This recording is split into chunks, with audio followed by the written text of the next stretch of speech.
नमस्कार साथियों, daily current affair show में आप सभी का बहुत बहुत स्वागत है। आज 23 जुलाई 2025 का करंट अफेयर हम लोग पढ़ेंगे इस क्लास में। साथियों, समीक्षा अधिकारी का परीक्षा है इसी रविवार को 27 जुलाई को। उसके मद्देनजर हिंदी के लिए जो 6 हिंदी का टॉपिक समीक्षा अधिकारी की परीक्षा में पूछा जाएगा, उसका वीडियो मैराथन क्लास वीडियो विशेष वीडियो आपको चैनल पर मिल जाएगा, जिसमें 4 वीडियो अपलोड हो चुका है, 2 टॉपिक का वीडियो शेष है। साथियों, उसको भी देख लीजिएगा। अगर आपका एग्जाम नहीं होगा, अपने भाई, छोटे भाई, बड़े भाई जिनका भी एग्जाम होगा, उन तक उस वीडियो को पहुंचा दीजिएगा। निश्चित तौर पर उनको बहुत बेनिफिट मिलेगा। छोटे से वीडियो में उनको बहुत सारा ज्ञान मिलेगा और कई प्रश्न वो सही करके आएंगे। आइए आज का करंट अफेयर शुरू करते हैं। आज का पहला प्रश्न पूछा गया है, एलआईसी ने बीमा सखी योजना के लिए किस मंत्रालय से समझौता किया? उत्तर हो जाएगा ग्रामीण विकास मंत्रालय। ग्रामीण विकास मंत्रालय जिसके मंत्री है मामा जी शिवराज सिंह चौहान। शिवराज सिंह चौहान ये ग्रामीण विकास मंत्री हैं और इसी मंत्रालय से एलआईसी ने समझौता किया। किसके लिए? बीमा सखी योजना के लिए। बीमा सखी योजना क्या है? महिलाओं को आजीविका प्रदान करने के लिए और महिलाओं को अभिकर्ता बनाने के लिए, एलआईसी का अभिकर्ता और एलआईसी से जोड़ने के लिए महिलाओं के लिए बीमा सखी योजना की शुरुआत की गई। कल परसों करंट में हम लोगों ने पढ़ा था कि एलआईसी ने 2 लाख महिलाओं का पंजीकरण भी कर लिया बीमा सखी योजना में। इसके अलावा आप याद रखिएगा एलआईसी से कुछ महत्वपूर्ण बातें जो करंट में है। एलआईसी का वर्तमान में सीईओ और एमडी अभी हाल ही में नियुक्त हुए हैं आर दोराई स्वामी। इसे भी हम लोगों ने पढ़ा था साथियों। और एलआईसी के अध्यक्ष वर्तमान में सिद्धार्थ मोहंती हैं। सिद्धार्थ मोहंती एलआईसी के वर्तमान अध्यक्ष कौन है? सिद्धार्थ मोहंती हैं। एलआईसी की स्थापना की बात की जाए तो 1956 में इसकी स्थापना हुई थी। इसका हेडक्वार्टर मुंबई में स्थित है, मुख्यालय मुंबई में स्थित है। एक और बहुत महत्वपूर्ण चीज इसके बारे में याद रखिएगा, 20 जनवरी को एलआईसी का स्थापना हुआ था 1956 में। 20 जनवरी के दिन ही साथियों एलआईसी ने मैड मिलियन डे मनाया है। मैड मिलियन डे क्या है, किसने मनाया है? परीक्षा में संभावित है आने का। मैड मिलियन डे 20 जनवरी को मनाया गया एलआईसी के द्वारा। एलआईसी ने कहा कि 20 जनवरी को रिकॉर्ड तोड़ बीमा पॉलिसियां बेची गई हैं एलआईसी के द्वारा। 5.88 लाख यानी 5,88,000 बीमा पॉलिसियां एलआईसी ने एक दिन में बेचा। वो एक दिन कौन सा तारीख था? 20 जनवरी था। इसलिए 20 जनवरी को एलआईसी ने मैड मिलियन डे मनाया। दूसरा करंट अफेयर पूछा गया है, निसार मिशन के बारे में कौन सा कथन असत्य है? मोस्ट इंपॉर्टेंट साथियों, निसार कई परीक्षाओं में पूछ भी चुका है। निसार हमारे भारत के इसरो और नासा का संयुक्त मिशन है, ये बात सत्य है। 30 जुलाई 2025 को श्रीहरिकोटा से लॉन्च होगा, ये भी बात सत्य है। सतीश धवन अंतरिक्ष अनुसंधान केंद्र श्रीहरिकोटा से लॉन्च होगा, ये भी सही है। यह जीएसएलवी F-15 रॉकेट से 743 किलोमीटर की ऊंचाई पर स्थापित होगा। यहाँ पर जीएसएलवी F-16 रॉकेट उत्तर सही होगा साथियों। तो हमारा उत्तर जो हो जाएगा वो दूसरा का सी, यही असत्य कथन है। यह जो मिशन है साथियों, यह जीएसएलवी F-16 रॉकेट से लॉन्च किया जाएगा और पृथ्वी के वायुमंडल से 743 किलोमीटर की ऊंचाई पर एस्टैब्लिश किया जाएगा। और यह साथियों इसरो और नासा का पहला संयुक्त अवलोकन मिशन है। इसरो और नासा का पहला संयुक्त अवलोकन मिशन कौन सा है? निसार है। अच्छा, निसार का फुल फॉर्म पूछ दे। निसार का फुल फॉर्म है साथियों नासा इसरो और एस से हो जाएगा synthetic. NASA ISRO synthetic aperture radar, R से रडार, ये निसार का फुल फॉर्म है, याद रखिएगा, कई बार परीक्षाओं में पूछा गया है। NASA ISRO synthetic aperture radar Nisar का फुल फॉर्म है और निसार के बारे में ये डिटेल था। ये सामने आपको तस्वीर दिख रहा है, जीएसएलवी F-16 इसी रॉकेट इसी लॉन्च व्हीकल से जाएगा। Nisar mission launch. तीसरा करंट अफेयर पूछा गया है, हाल ही में भारत में बौद्धिक संपदा फाइलिंग में पिछले 5 वर्षों में कितने प्रतिशत वृद्धि दर्ज की गई? उत्तर हो जाएगा 44%। साथियों कुछ वर्ष पहले बौद्धिक संपदा के क्षेत्र में हमारे देश में बहुत कम एप्लीकेशन अप्लाई होता था। वर्तमान में पिछले 5 साल की अपेक्षा में 44% की ग्रोथ रेट दर्ज की गई है। ये जियोग्राफिकल आइडेंटिफिकेशन जो होता है, जीआई होता है, इसके अलावा जो ट्रेडमार्क होता है, ट्रेडमार्क होता है। इसके अलावा जो पेटेंट होता है, ये ट्रेडमार्क, पेटेंट और जीआई का जो फाइलिंग अप्लाई होता है उसी को कहा जाता है साथियों बौद्धिक संपदा फाइलिंग। इस मामले में अभी 44% की वृद्धि दर्ज की गई है हाल के 5 वर्षों में साथियों हमारे देश में। इसका मतलब कि हमारे देश में क्रिएटिविटी हो रही है, नवाचार हो रहा है, और जो भी कोई व्यक्ति है या संस्थान है उसके दिमाग की कोई उपज, कोई पुस्तक है या कोई इलेक्ट्रॉनिक उपकरण है या कोई भी वस्तु चीजें हो सकती हैं, उसको अगर उसने अपने मस्तिष्क से बनाया है, अपने विवेक से बनाया है, तो उसकी अपनी बौद्धिक संपत्ति है, तो उसी पर मुहर लगाने का कार्य किया जाता है बौद्धिक संपदा फाइलिंग में। वो व्यक्ति, वह संस्थान अप्लाई करेगा तो वह वस्तु उसकी बौद्धिक संपदा मानी जाएगी। मार्च 2011 से 2025 तक सकल एनपीए घटकर 2.58% रह गया। जो मार्च 2021 तक था, उत्तर हो जाएगा 8.11%। मार्च 2021 में साथियों सकल जो एनपीए था, सकल एनपीए 8.11% था, जो अब 2025 में घट करके, सुधर करके 2.58% हो गया है। एनपीए क्या होता है इसके बारे में देखिएगा। ये साथियों बैंकिंग से संबंधित शब्दावली है। एनपीए का फुल फॉर्म होता है non performing assets, non performing assets. इसको हिंदी में कहा जाता है गैर निष्पादित संपत्ति, गैर निष्पादित संपत्ति, गैर निष्पादित संपत्ति कहा जाता है।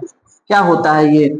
अगर कोई बैंक साथियों किसी भी ग्राहक को, किसी भी व्यक्ति को ऋण दिया है, वह ऋण का पैसा, मूलधन या ब्याज 90 दिन तक अगर बैंक को लगातार नहीं मिलता है तो वह बैंक उस पैसे को एनपीए घोषित कर देता है। मान लीजिए बैंक ने किसी व्यक्ति को ऋण दिया, उस व्यक्ति ने न तो अपना ऋण का पैसा वापस पहुंचाया बैंक को, न ही उसका ब्याज पहुंचाया लगातार 90 दिन तक, तो 90वें दिन के बाद वह पैसा बैंक का एनपीए घोषित हो जाएगा, गैर निष्पादित संपत्ति में हो जाएगा। मतलब वो जो पैसा है वो ट्रांजैक्शन नहीं कर रहा है, वो लेन देन में शामिल नहीं है, उसको एनपीए मान लिया जाता है। तो वर्तमान में एनपीए जो है वो सुधर गया है, एनपीए घट करके 2.58% हो गया है। पांचवा करंट अफेयर पूछा गया है, हाल ही में प्रसिद्ध बौद्ध मंदिर वास्काडुआ श्री सुभूति विहाराय में अशोक स्तंभ का अनावरण किया गया, जो स्थित है, उत्तर हो जाएगा श्रीलंका।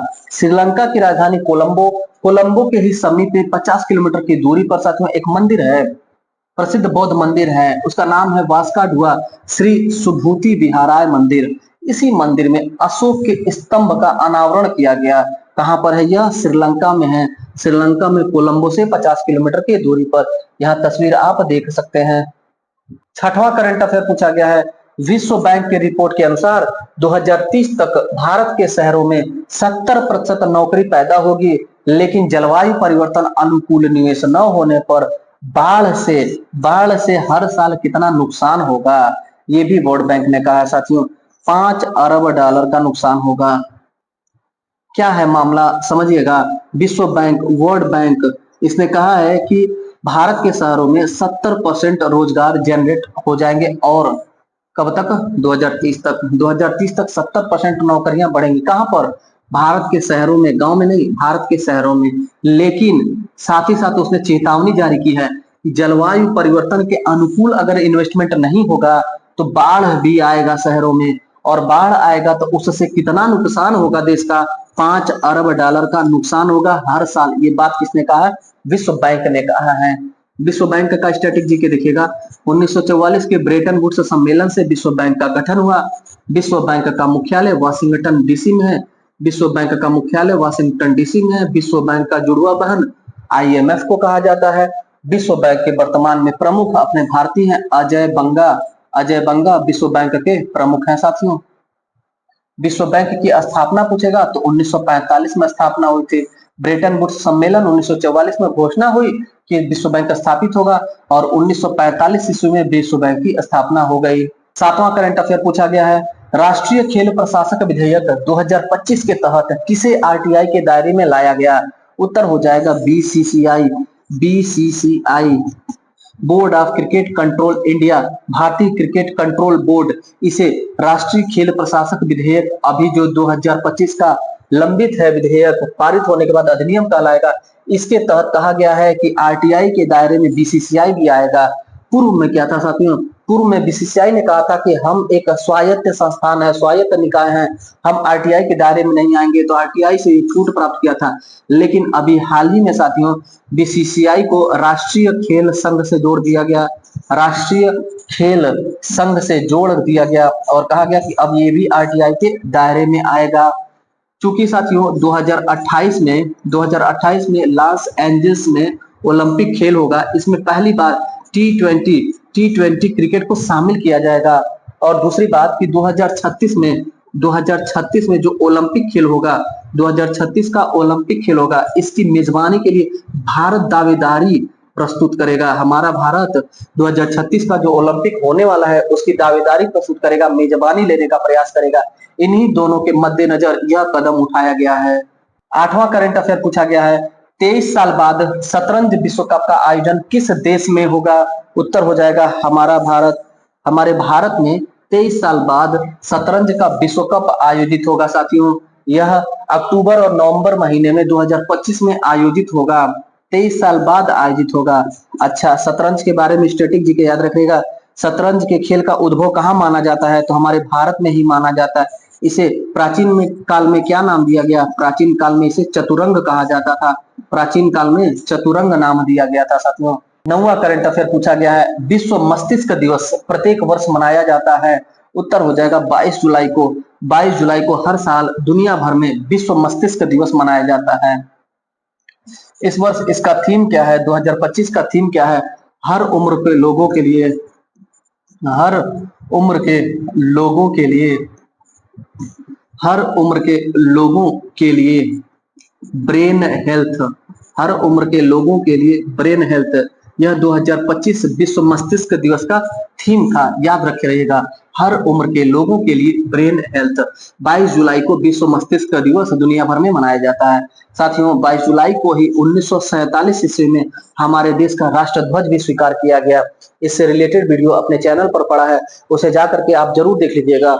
आपको राष्ट्रध्वज से संबंधित बहुत सारा डिटेल 1-2 मिनट के वीडियो में मिल जाएगा कि राष्ट्रपति और प्रधानमंत्री राष्ट्रध्वज को फहराते हैं या झंडारोहण करते हैं। राष्ट्रध्वज कहाँ फहराया जाता है, झंडारोहण कहाँ होता है? अभी पेट के एग्जाम में पूछा गया था कि हमारे राष्ट्रध्वज का आकार क्या है? क्षैतिज आकार है, 3 संबंधी 2 उसका अनुपात है। जो प्रश्न पूछा गया था 3 संबंधी 2 अनुपात वाला, सारा डिटेल आपको उस 1 मिनट के वीडियो में मिल जाएगा, तो आप उसको अपने चैनल पर जाकर के देख लीजिएगा।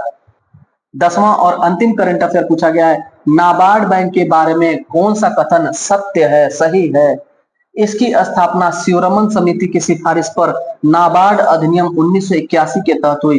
सही बात है। 1982 में नाबार्ड की स्थापना हुई, 12 जुलाई 1982 को नाबार्ड की स्थापना हुई, लेकिन अधिनियम नाबार्ड का कौन सा था? 1981 का था। जैसे आरबीआई की स्थापना 1935 में हुई, लेकिन आरबीआई अधिनियम 1934 था साथियों। अच्छा, जिसका 2025 में 44 साल पूरा भी हुआ। 1982 में स्थापना और 44 साल 2025 में पूरा भी हो गया, ये भी कथन सत्य है। वर्तमान अध्यक्ष साजी केबी हैं, सही है। नाबार्ड के वर्तमान अध्यक्ष साजी केबी है। इस प्रकार तीनों सही हो गया, तो उपयुक्त सभी सत्य है, ये हमारा उत्तर हो जाएगा साथियों।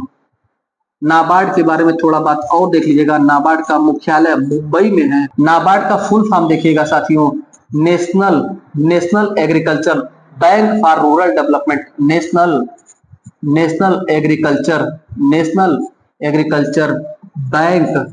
Agriculture bank for rural development, ये फुल फॉर्म है नाबार्ड का। याद रखे रहिएगा। नाबार्ड का हेडक्वार्टर मुंबई में है। नाबार्ड की स्थापना 12 जुलाई 1982 को हुई थी। ये था आज का महत्वपूर्ण करंट अफेयर। कैसा लगा फीडबैक अपना जरूर दीजिएगा, वीडियो को लाइक कर दीजिएगा। चैनल को जो साथी नए हैं उनका वेलकम है, स्वागत है, बहुत बहुत स्वागत है। आप भी चैनल को सब्सक्राइब कर दीजिए। मिलते हैं अगले क्लास में, तब तक के लिए धन्यवाद।